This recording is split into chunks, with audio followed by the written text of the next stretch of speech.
I decided to support my husband. Every week he would go to his parents' house to help them around the house and bring my home-cooked food. But I wanted to surprise him and bring the food myself without telling anyone.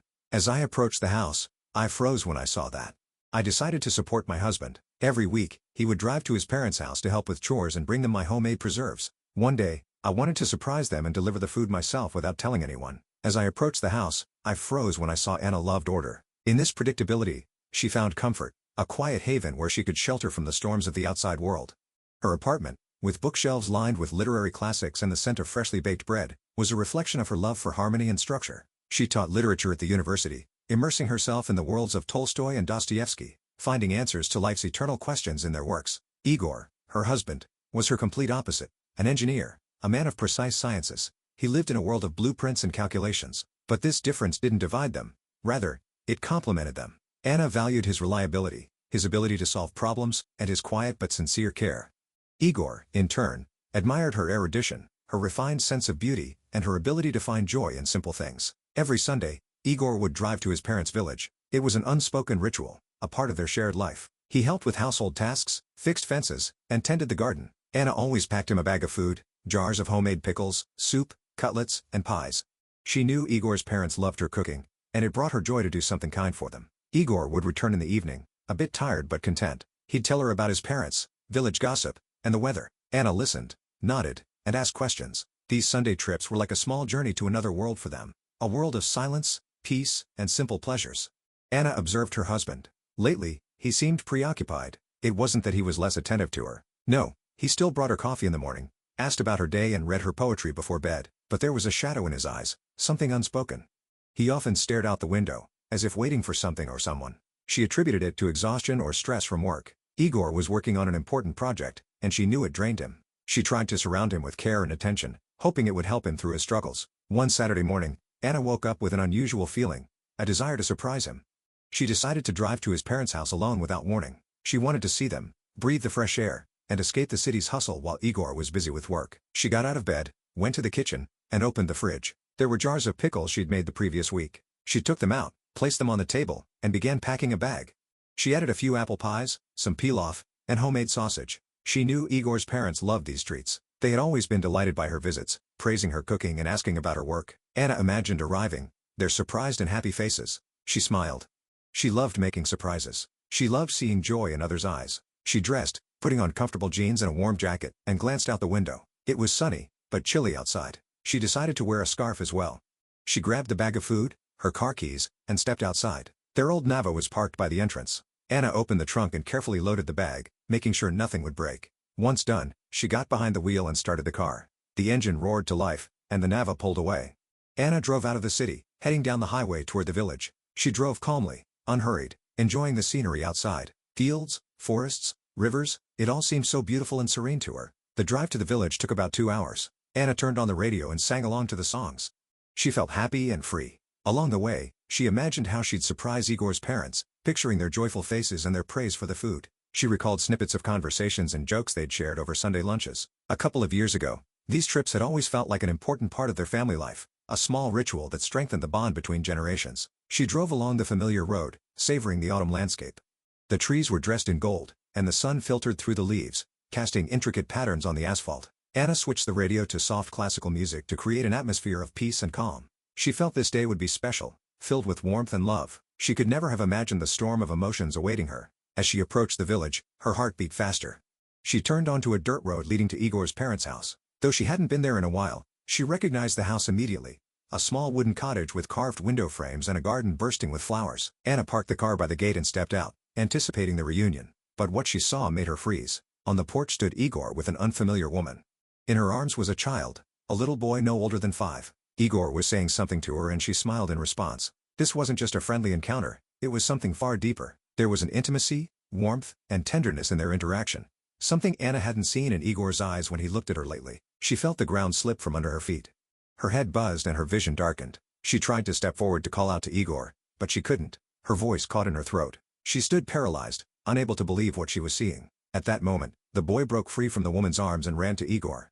He wrapped his arms around Igor's legs and said something. Looking up at him, Igor crouched down and hugged the boy back. He said something to him, gently ruffling his hair. In that moment, Anna saw love and tenderness in Igor's eyes that she had never seen directed at her. Shocked, Anna stumbled back. She realized this wasn't a random meeting or a fleeting affair. This was Igor's other life hidden from her. A carefully guarded secret. A woman. A child. This was his other family. Unable to watch any longer, Anna rushed back to the car. She slammed the door shut and started the engine. Her hands trembled and tears blurred her vision. She turned the car around and drove back onto the road, not knowing where she was going or what to do. She drove blindly, tears streaming down her face. One thought pulsed in her mind. How could he? How could he do this to me? She felt betrayed, deceived, and utterly broken. Everything she believed in, her entire happy life crumbled in an instant. She recalled their first meeting, their wedding, their plans for the future. It all felt like a lie now, a deception. She wondered when it had started, when Igor had begun living a double life. Had she been so blind that she hadn't noticed anything? Gradually, the shock began to fade, giving way to hurt and anger. Anna felt rage boiling inside her. She wanted to turn back, confront Igor, and tell him exactly what she thought of him. But at the same time, she was afraid. Afraid of hearing the truth. Afraid that all her suspicions would be confirmed. Memories flashed through her mind, moments that once seemed insignificant, but now took on new meaning. His frequent trips to his parents, his late returns, his recent detachment, it all formed a single horrific and painful picture. Anna pulled over to the side of the road and buried her face in her hands. She sobbed uncontrollably, unable to hold back her emotions. It felt as though her heart had shattered into 1,000 pieces, never to be whole again. She sat there for a long time until her tears dried and her anger began to subside. A single thought emerged. What now? She knew she couldn't just let it go or pretend nothing had happened. She needed to uncover the truth, to understand what lay behind it all. Gathering her strength, Anna started the car and drove back to the city. She decided she wouldn't make a scene, wouldn't scream or accuse. She would try to stay calm and listen to Igor. She needed to understand what had happened before making any decisions. The drive home felt endless. Anna drove in silence, lost in her thoughts. She tried to imagine how their conversation would go. What would Igor say? What would she say? She knew it would be the hardest conversation of her life. But in the end, Anna chose a different approach. A few days later, she returned to the village, not as a betrayed wife, but as a casual acquaintance, an anthropologist studying a strange tribe called family. She mustered the strength to concoct a story. She was supposedly interested in local architecture and old houses. It was silly, absurd, but it was something. This time, she didn't hide. She parked by the roadside, took a deep breath, and walked toward the house. Her heart pounded so loudly it seemed the whole street could hear it. At the gate stood the woman, Elena, the one she'd seen with Igor. "Hello," Anna said quietly, trying to keep her voice steady. "I heard you have a very interesting house." Elena looked at her closely. There was no hostility or surprise in her gaze, only a quiet weariness. "Come in," she said, opening the gate. "I'm Elena." Anna gave a fake name, Irina. They entered the house. It was clean and simple inside, smelling of freshly baked bread and baby formula. In the corner, a boy was playing. "Sasha, this is Sasha," Elena introduced. The boy looked at Anna with curiosity, but didn't approach. "Nice to meet you," Anna said, trying not to stare at him too intently. They sat at the kitchen table. Elena offered tea and Anna accepted. In the silence, as Elena poured boiling water, Anna studied her. Nothing extraordinary. An ordinary woman, tired, but with kind eyes. Not a femme fatale, not a homewrecker, just a mother. "Have you lived here long?" Anna asked, trying to keep the conversation going. "A couple of years," Elena replied. "And Igor, he comes often what? How do you know?" Elena set the cups on the table. "He comes every Sunday, helps with chores. He helps me and Sasha." Anna felt a lump in her throat. "I saw you with him a few days ago." "I'm his wife." Elena was silent, looking at Anna with a strange understanding. "I see," she said finally. "Igor didn't tell you?" I had no idea." Silence fell. The only sound was the ticking of the clock on the wall. Anna felt like she was at an exam where the question had been asked, and her entire future depended on the answer. "Why?" Anna asked, breaking the silence. "Why didn't he tell me?" "You'd have to ask him," Elna replied. "But I think he was afraid of losing you." "And you? Do you love him?" Elna gave a sad smile. "I loved him once deeply, but that was a long time ago. Now we just share responsibility for Sasha, nothing more. Igor comes as a father, as a friend, but not as a man. There's nothing between us anymore." Anna wasn't sure whether to believe her, but Elena's voice carried such sincerity that doubt seemed unwarranted. "And he loves Sasha more than life itself," Elena added, looking at her son. "He's a wonderful father, always caring for him, helping. Sasha adores him." Anna looked at the boy. He was playing with a toy car, humming to himself. Suddenly, he looked up and met Anna's gaze. There was no fear or hostility in his eyes, only curiosity. Anna smiled at him. He returned a shy smile. "And Igor, is he happy?" Anna asked, looking away. Elena sighed. "I don't know. It's hard for him. He's torn between two lives. He wants to be honest, but can't. He's afraid of hurting you. He's afraid of losing Sasha. And what about me? Doesn't he think about how much this hurts me?" "He does, but he hoped you'd never find out, that he could keep this secret." "Naive," Anna whispered. "Maybe, But he didn't do it out of malice. He was just trying to do right by everyone. Anna wondered, is it right to lie for years, to hide the truth, to live a double life? Is that right? Or is it just cowardice? Why are you telling me all this? She asked, looking into Elena's eyes. Because I see you're in pain, and because I want you to know the truth. Igor is a good man. He doesn't deserve to be hated. He's just lost. Aren't you afraid I'll take him away from you? Elena shook her head. No, I know you won't. And even if you did, I wouldn't hold him by force. The main thing is that Sasha is happy. The rest will follow. Anna fell silent. Can happiness be built on deception? She didn't know. She felt two opposing emotions battling within her, anger and understanding, hurt and forgiveness. Thank you, she said, standing up. Thank you for the tea and the truth. You're welcome, Elena replied. If you want to talk, I'm always here. Anna left the house. Outside, the fresh air and bright sun awaited, but her heart remained dark and troubled. She got into the car and drove home. She needed time to think, to figure out what to do next. At home, Igor was waiting. He sat on the couch, head bowed. When he saw Anna, he stood up. Where were you? He asked. Anna looked at him. His eyes held fear and hope. I was with Elena, she replied. Igor paled, but didn't deny anything. He spoke for a long time, haltingly, as if justifying himself to himself about Elena, about their brief romance just before meeting Anna, about Sasha's birth, about how he couldn't abandon his child, about his sense of responsibility, about how he was afraid to tell Anna, afraid of losing her. I knew I was being despicable, he said, head bowed. I lied to you, but I didn't see another way. I didn't want to hurt you, Anya. I swear, I never stopped loving you. Anna was silent. She looked at him, searching for the truth in his eyes. She saw remorse, pain, but also a stubborn resolve. He had made his choice, and it wasn't just about him. The night passed in silence. They lay on their respective sides of the bed, a chasm between them. Anna couldn't sleep. Her mind swirled with thoughts, fragments of phrases, memories. She recalled their life, their love, their plans for the future. It all seemed fragile now, unreal. She didn't know what she felt. Anger, hurt, disappointment, or something more complex and profound. In the morning, Igor left for work, leaving Anna alone. She wandered the apartment like a ghost. Everything felt foreign, unfamiliar. Even the books on her shelves, which she loved so dearly, now seemed false, hypocritical. She stood by the window and looked outside. The world went on as if nothing had happened. People rushed to work. Children played in the yard. Birds sang in the trees. But her life had collapsed in an instant.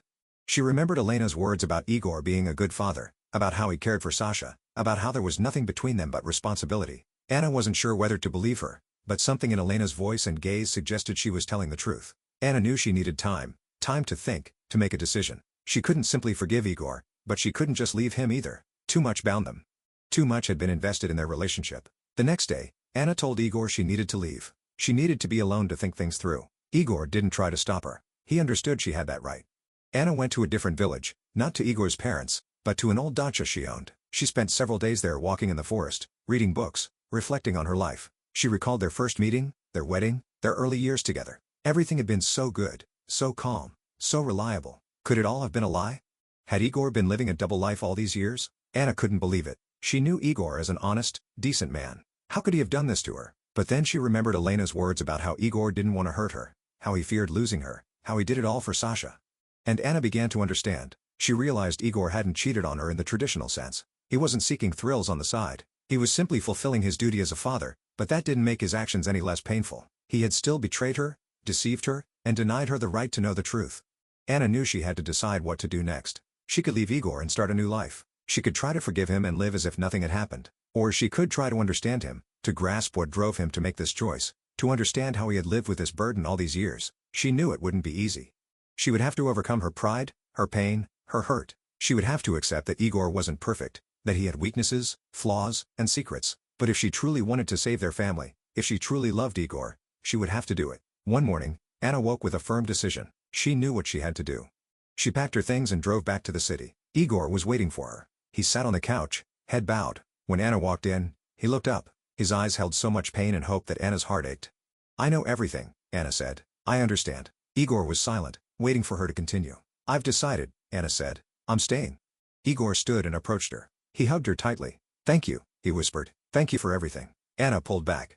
But that doesn't mean I've forgotten, she said. It doesn't mean I've forgiven. We'll need to work hard to rebuild trust. We'll need to learn to live differently. Igor nodded. He knew she was right. I'm ready for anything, he said. As long as you're by my side. Anna smiled. Then let's go, she said. To the village. Igor looked at her surprised. To Elena and Sasha? He asked. Yes, Anna replied. I want to meet them. Igor was silent for a moment. Then he nodded. All right, he said. Let's go. The next morning, Anna and Igor drove to the village. Anna had a bag of homemade pastries in the trunk, prepared specially for Elena and Sasha. She wanted to show them she held no grudge, that she was ready to accept them into her life. As they approached Elena's house, Anna felt nervous. She didn't know how she'd be received or what to say. Elena came out of the house and smiled at Anna.